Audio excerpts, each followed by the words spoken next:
Ang programang ito ay hatid sa inyo ng Air 21. Sagot ko, padala mo!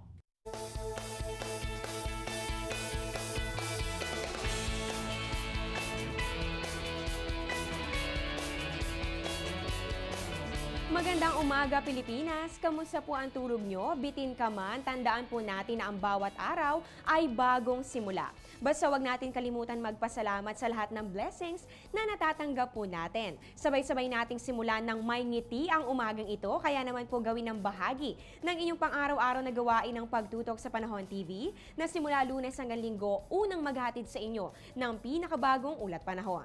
Live mula sa Pag-asa Weather and Flood Forecasting Center, kasama nyo ngayong Miyerkules, June 26, 2013. Ako ang inyong weather lover, Amor La Rosa. Time check muna tayo. Ang Philippine Standard Time po natin ngayon ay 5:01 ng umaga.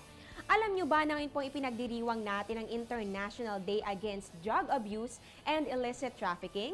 Isa po itong paraan para maipakita ang seryosong kampanya para ipalaganap ang International Society Free of Drug Abuse. Para po sa taong 2013, ang kampanya nila na Make Health Your New High in Life, Not Drugs, ay naglalayong ipaalam sa publiko, lalo na po sa kabataan, ang tungkol sa masasamang epekto ng NPS or New Psychoactive Substances. Kaya po suportahan po natin ang campaign na ito para sa isang malusog na lipunan. Samantala, ito naman po ay kay Barangay Captain Reynaldo Cruz ng Barangay Dampalit, Malabon. Suspendido pa rin po ang mga klase sa ilang mga paaralan sa Malabon, kabilang na nga po ang Rodriguez Elementary School, Merville Elementary School, Dampalit Elementary School Main, Dampalit Elementary School 1 at ang Academia de Santo Rosario. Dagdag pa ni Barangay Captain Cruz, bukas po ang resume of classes. Para po sa iba pang impormasyon at sa update tungkol dito, makipag-ugnayan lamang sa Malabon Hotline number PIO. Yan po ay sa numerong 281-4999, local 6001 and 6002. Ngayon para ibahagi na po sa atin ang nilalaman ng 5 AM Weather Forecast ng Pag-asa. Makakasama po natin si Weather Forecaster Joey Figuracion. Good morning, Mr. Figuracion. Yes, magandang umaga rin sa iyo, Amor, at sa atin po mga televiewers sa umagang ito.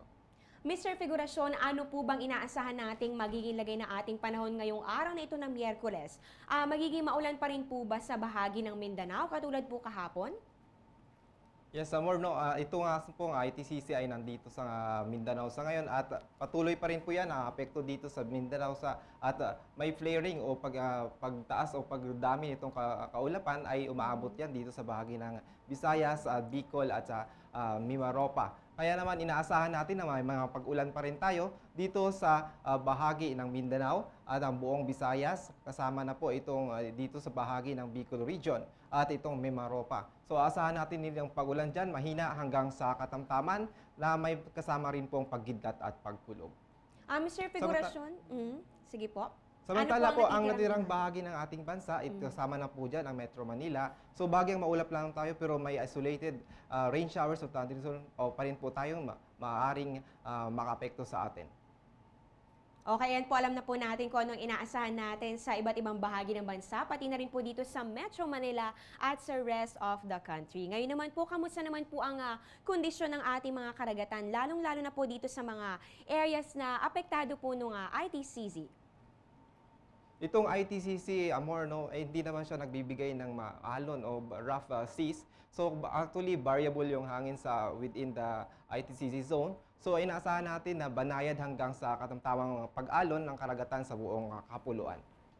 Magandang balita po yan para sa ating mga kababayan, lalong-lalo na po sa ating mga kababayang mangingisda dahil hanggang sa ngayon po ay wala naman ulit kayo nga itinataas na gale warning. At eto naman po, hanggang kailan naman po kaya inaasahan natin na iiral dito sa ating Philippine Air Responsibility itong ITCZ na ito at inaasahan pa rin po ba natin na tuloy-tuloy pa rin po yung pag-akyat nito sa mga susunod na mga araw?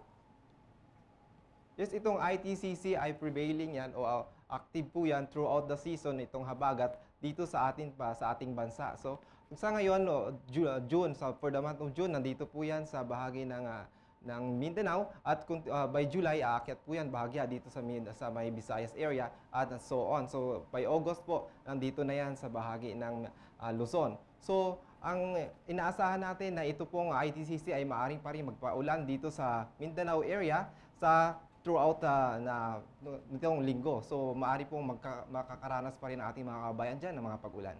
Patuloy po nating i-monitor yan dito po sa Pag-asa. At ito naman po, no, isa pa rin po sa mga maiinit talaga po na pinag-uusapan ngayon sa buong mundo ay itong balita po tungkol sa haze na nararanasan po dito sa Indonesia at umabot na nga po ito sa Singapore at maging sa Malaysia. At kahapon po natalakay naman po dito sa Panahon TV kung ano po itong tinatawag natin na haze at kung mararanasan po ba ito sa Pilipinas. At nabanggit naman po ng Pag-asa na masyado naman pong mahina pa ang ating habagat para po mapunta pa dito itong haze na ito. Kaya po maganda balita pa yan sa ating lahat. Ngayon naman po pag-usapan naman po natin dahil nababasa ko rin po sa mga foreign articles na nagsasagawa na po ng mga tinatawag natin na proseso ng cloud seeding dito po sa mga apektadong lugar. So ano po ba para po sa ating mga viewers, ano po ba itong tinatawag natin na cloud seeding na ito at paano po ba ito nagkakaroon ng kontribusyon o paano po ba ito makakatulong sa pagbigay ng solusyon dito sa lumalalang problema tungkol po dito sa haze? Yes, Amor, itong cloud seeding ay sinasagawa para magkaroon ng pag-ulan dyan sa bahagi ng Sumatra. At hindi po yan bahagi na paraan para sugpuin itong haze. Ang paraan na yan para magkaroon ng ulan at para maapula itong wildfire na nangyari dyan sa Sumatra na siya ng mga dahilan ng magkakaroon ng haze sa ibang bahagi ng Asia. So ang cloud seeding ay ginagawa rin dito sa ating bansa at ginagawa po yan para nga magkaroon tayo nitong pag-ulan. At nangyayari yan pag summer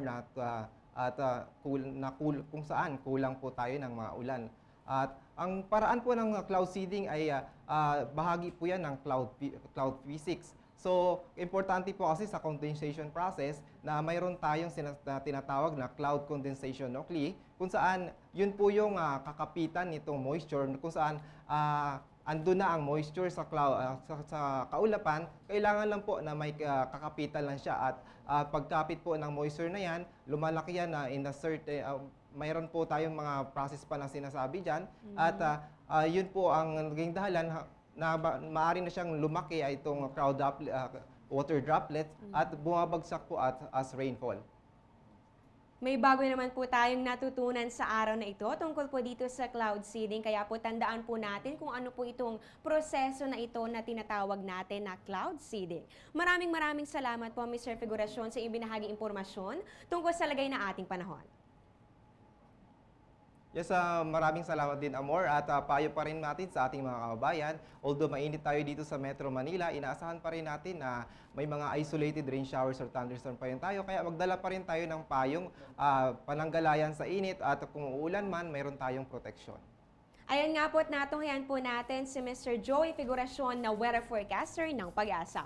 Ngayon dumako naman po tayo sa sunrise at sa sunset. Sisikat po ang araw natin mamayang 5:29 AM at lulubog naman ito 6:28 PM. Ang moonrise po natin 8:13 PM, moonset naman po ay 8:10 AM, illumination po ay 96% at para naman po sa ating susunod na phase of the moon, magkakaroon naman tayo ng last quarter moon, yan po ay sa darating na June 30 sa ganap na 12:54 PM. Samantala, para naman sa ating tidal predictions, ang high tide po natin, ito po ay courtesy of Namria.